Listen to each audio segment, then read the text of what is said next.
ओम शांती। आज 18 मे 2026 ची मुरली आहे। महावाक्य आहे, गोड मुलांनो, या रुहानी नशेमध्ये रहा की आपण ईश्वरीय फॅमिलीचे आहोत। आपण आपली गुप्त दैवी राजधानी स्थापन करत आहोत। प्रश्न आहे, मुलांमध्ये कोणती सवय पक्की असेल तर पूर्ण दिवस आनंद टिकून राहील? उत्तर आहे, जर पहाटे लवकर उठून विचारसागर मंथन करण्याची सवय असेल तर पूर्ण दिवस अपार आनंद होत राहील। बाबांचे श्रीमत मुलांनो, अमृत वेळेला उठून आपल्या बाबांशी गोड गोड गोष्टी करा। विचार करा, आपण आता कोणत्या फॅमिलीचे आहोत? आपले कर्तव्य काय आहे? जर बुद्धीमध्ये हे राहिले की आपली ही ईश्वरीय फॅमिली आहे, आपण आपली नवीन राजधानी स्थापन करत आहोत, तर पूर्ण दिवस आनंद टिकून राहील। ओम शांती। मुले जाणतात की हा रुहानी परिवार आहे, ते सर्व आहेत भौतिक परिवार। हा आहे रुहानी बाबांचा परिवार, रुहानी परिवार। जसे लौकिक घरामध्ये आई वडील मुले असतात, तो झाला हदचा परिवार। तुम्ही आता बेहदच्या फॅमिलीचे आहात। मुले गातात देखील, तुम मात पिता हम बालक तेरे। तर जणू फॅमिलीचे झाले, क्रिएटरचे क्रिएशन झाले, अर्थात रचयित्याची रचना झाले। असे तर मुले त्यांची क्रिएशन आहेत, परंतु जाणत नाहीत। तुम्ही मुले आता जाणता, खरोखर बेहदच्या बाबांची ही फॅमिली आहे, ईश्वरीय विश्वविद्यालय। यासाठी गायले जाते, विनाशकाले प्रीत बुद्धी विजयंती। अशी फॅमिली कधी गीतेमध्ये गायली गेलेली नाही। तुम्ही ईश्वरीय फॅमिलीचे गुप्त दैवी राजधानी स्थापन करत आहात। कोणालाच माहीत होत नाही। तुम्हाला नशा आहे। जे जे बाबांची आठवण करतील त्यांना नशा राहील। देह अभिमानामध्ये आल्यामुळे तो नशा टिकणार नाही, उतरेल। ही ईश्वरीय फॅमिली आहे।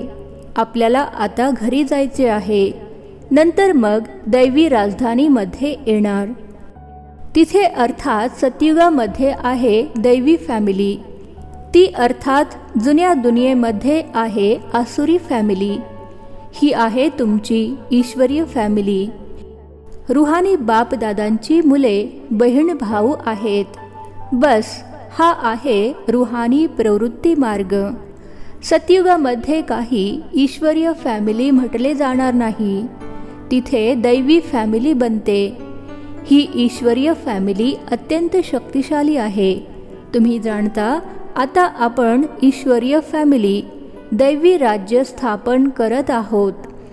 अशा प्रकारे आपल्याशीच गोष्टी करत विचारसागर मंथन केले पाहिजे। पहाटे उठून आठवणीमध्ये बसा, म्हणजे मग विचारसागर मंथन करण्याची सवय होईल। उत्साहामध्ये येत जाल। जेव्हा बाकीचे सर्व मनुष्य निद्रेमध्ये झोपी गेलेले असतात, त्यावेळेस तुम्ही जागत असता। तुम्ही पहाटे लवकर उठून अशा प्रकारचे विचार केले पाहिजेत, आणि मग बघा तुम्हाला किती आनंद होतो ते। जे काही श्रीमत मिळते त्यानुसार चालायचे आहे, म्हणजे मग तुम्हाला खूप आनंद होईल। ईश्वरीय फॅमिलीची आठवण येईल। आसुरी फॅमिलीमधून मन उडून जाईल। नवीन घर जेव्हा पूर्ण तयार होते, तेव्हा मग जुन्या घरातील आसक्ती निघून जाते।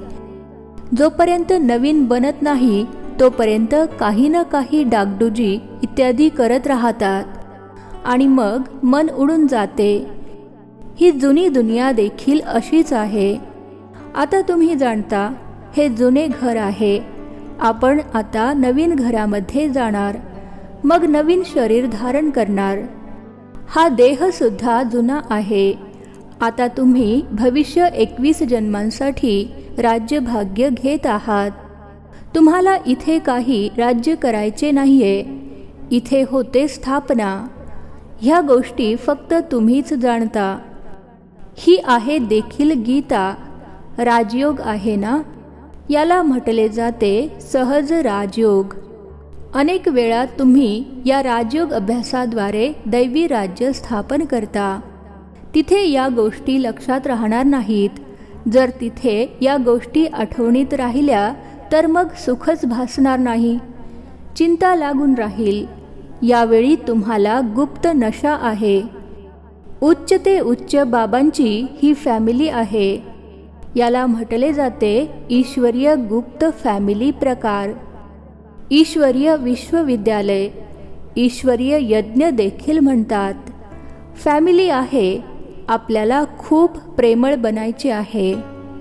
भविष्यामध्ये तुम्ही खूप प्रेमळ बनता.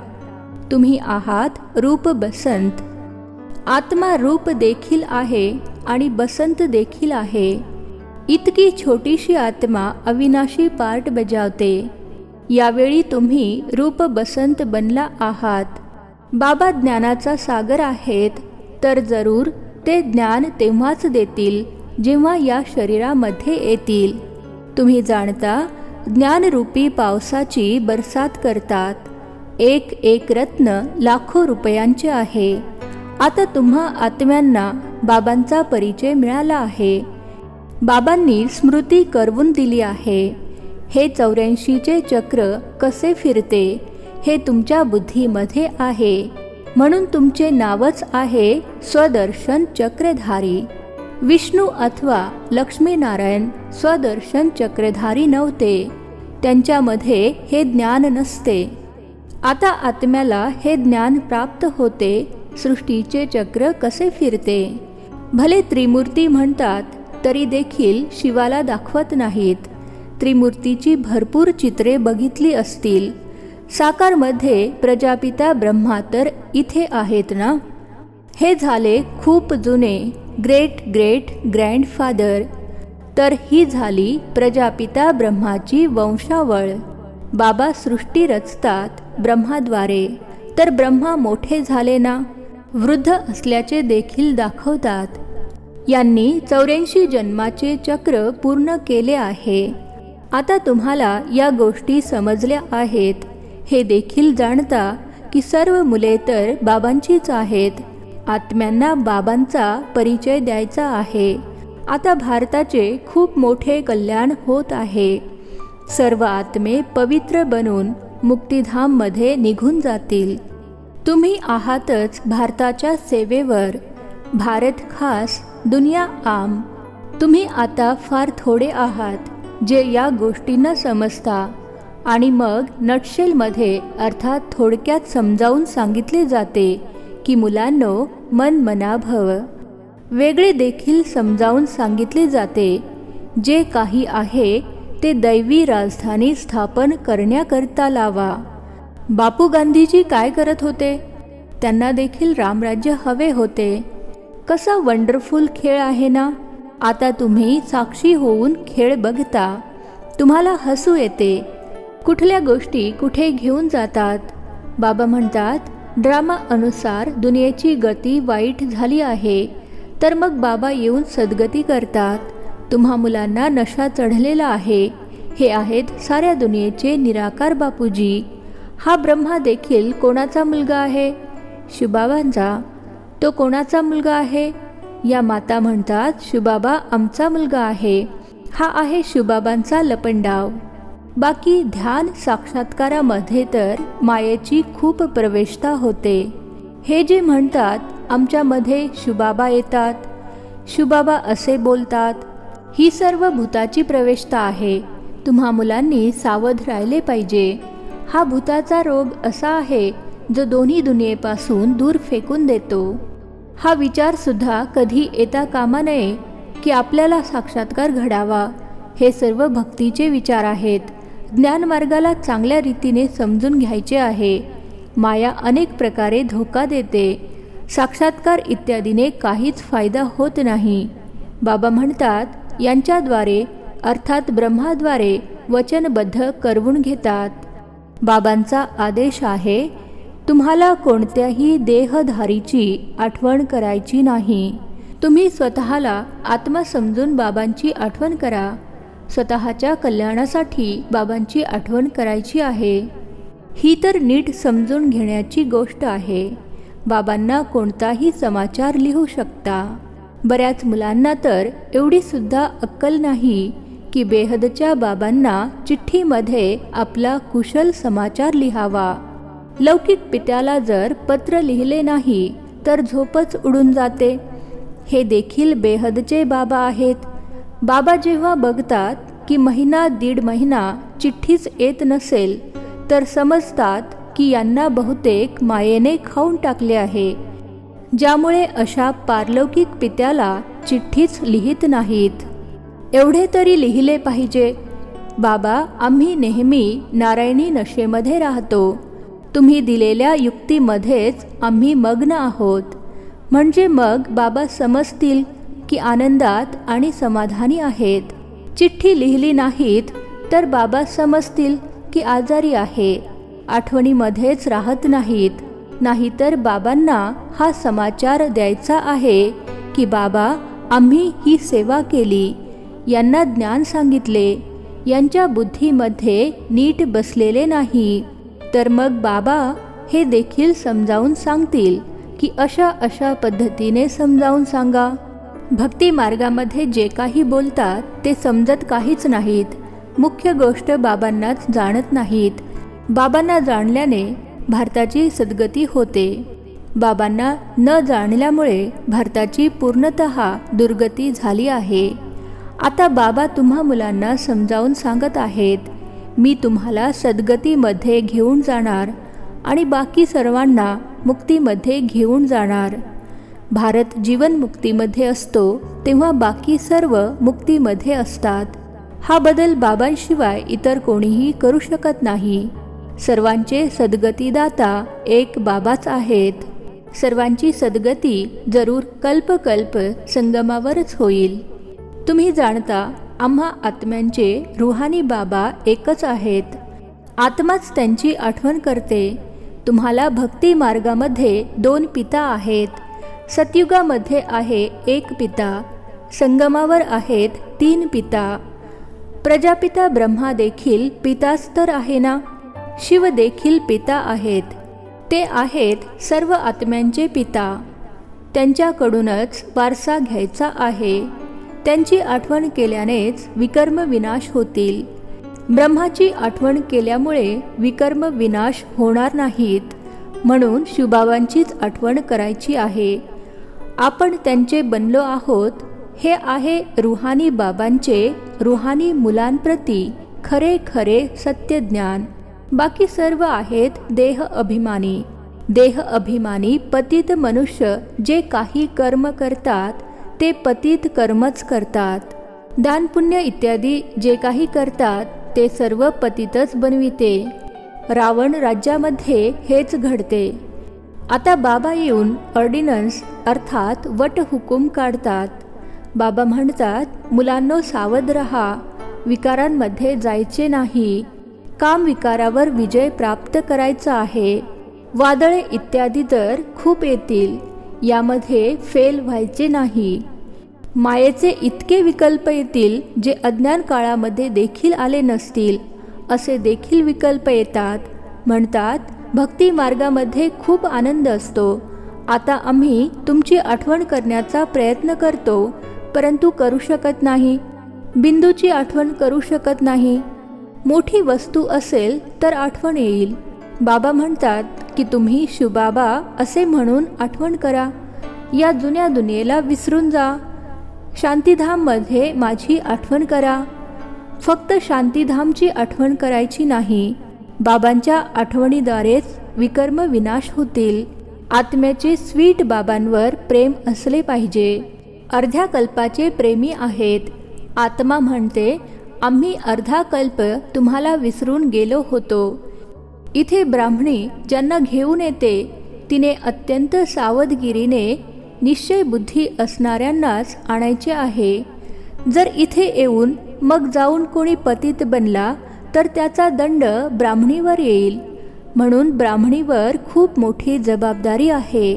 बाबांनी हा रथ अर्थात ब्रह्मा बाबांच्या तनाचा आधार घेतला आहे. ते सर्व बाबतीत अनुभवी आहेत. इथे तर घाणेरड्या गोष्टी घडण्याचा प्रश्नच नाही. आपसात हसणे, खेळणे, बोलणे यासाठी काही मनाई नाही, परंतु थोडे जरी कोणत्या आत्म्याविषयी प्रेम वाटेल तर मग जास्त वाढत जाईल, त्याची आठवण येत राहील. म्हणून यापासून देखील दूर राहायचे आहे. आता तुम्ही या घरामध्ये बसले आहात की सतयुगामध्ये बसले आहात? कोणीतरी म्हणाले, घरामध्ये. बाबा मुलांना घरामध्ये शिकवत आहेत. तुम्हा सर्वांचे हे घर आहे. जेव्हा बाहेर जाता तेव्हा असे म्हणणार नाही, इथे खूप चांगला नशा राहील. देहाचा अभिमान सोडायचा आहे. देही अभिमानी बना, म्हणजे मग जातीपातीचा भेद सर्व निघून जाईल. जुनी दुनिया तमोप्रधान आहे. यामध्ये भेदभाव आणखीनच वाढत जातो. पूर्वी ब्रिटिश गव्हर्नमेंटच्या काळात भाषांवरून कोणताही संघर्ष नव्हता, परंतु आता दिवसेंदिवस दुफळी वाढत चालली आहे. आणि मग सतयुगामध्ये एकच भाषा असेल, कोणताही भेदभाव असणार नाही. अच्छा, गोड गोड खूप खूप वर्षानंतर भेटलेल्या मुलांप्रती मातपिता बापदादांची प्रेमपूर्वक आठवण आणि सुप्रभात. आत्मिक पित्याचा आत्मिक मुलांना नमस्ते. आम्हा आत्मिक मुलांचा आत्मिक पित्याला नमस्ते. धारणेसाठी मुख्य सारांश. पहिला पॉइंट आहे, कोणत्याही देहधारीची आठवण येऊ नये यासाठी कोणावरही प्रेम करायचे नाही. याच्याही पलीकडे जायचे आहे. खूप सावधगिरी बाळगायची आहे. मायेच्या विकल्पांना घाबरायचे नाही. विजयी बनायचे आहे. दुसरा पॉइंट आहे, ध्यान साक्षात्कारामध्ये मायेची खूप प्रवेशता होते. या भूत प्रवेशतेपासून स्वतःला वाचवायचे आहे. बाबांना आपला खरा खरा समाचार द्यायचा आहे. वरदान आहे, प्रत्येक गोष्टीमध्ये साराला अर्थात सारांशाला ग्रहण करून ऑलराऊंडर बनणारे सरळ पुरुषार्थी भव. प्रत्येक गोष्टीमध्ये साराला अर्थात सारांशाला ग्रहण करून ऑलराऊंडर बनणारे सरळ पुरुषार्थी भव. विश्लेषण आहे, जी कोणती गोष्ट बघता ऐकता त्याचे सार अर्थात सारांशाला समजून घ्या आणि जे शब्द बोलाल, जे कर्म कराल त्यामध्ये सार भरलेले असावे, तेव्हाच पुरुषार्थ सरळ होईल. असा सरळ पुरुषार्थी सर्व गोष्टींमध्ये ऑलराऊंडर असतो. त्याच्यामध्ये कोणतीही कमतरता दिसून येत नाही. कोणत्याही गोष्टीमध्ये हिंमत कमी होत नाही. मुखावाटे असे शब्द निघत नाहीत की मी हे करू शकत नाही. असे सरळ पुरुषार्थी स्वतः देखील सरळ चित्त राहतात आणि दुसऱ्यांना देखील सरळ चित्त बनवितात. स्लोगन आहे, साधने यूज करत असतानाही त्याच्या प्रभावापासून न्यारे आणि बाबांचे प्यारे बना. साधने यूज करत असतानाही त्याच्या प्रभावापासून न्यारे आणि बाबांचे प्यारे बना. हे अव्यक्त इशारे. सदैव अचल अडोल एकरस स्थितीचा अनुभव करा. एकरस स्थिती बनविण्यासाठी एका व्यतिरिक्त इतर काहीही दिसत असताना देखील बघू नका. हे जे काही पाहत आहात ही कोणतीही वस्तू राहणारी नाहीये, अर्थात शाश्वत नाहीये. तर एकरस स्थैर्यम तेव्हाच राहू शकाल जेव्हा कोणतेही दृश्य बघत असताना का कसेची उत्पत्ती होऊ नये. हेच व्यर्थ संकल्पांची खळबळ माजविण्याचे कारण आहे. या क्यूच्या समाप्तीनंतरच संपूर्णता येईल. अच्छा, ओम शांती. नवनवीन मराठी व्हिडिओज प्राप्त करण्यासाठी सबस्क्राईब करा मराठी गॉडलीवूड चॅनलला.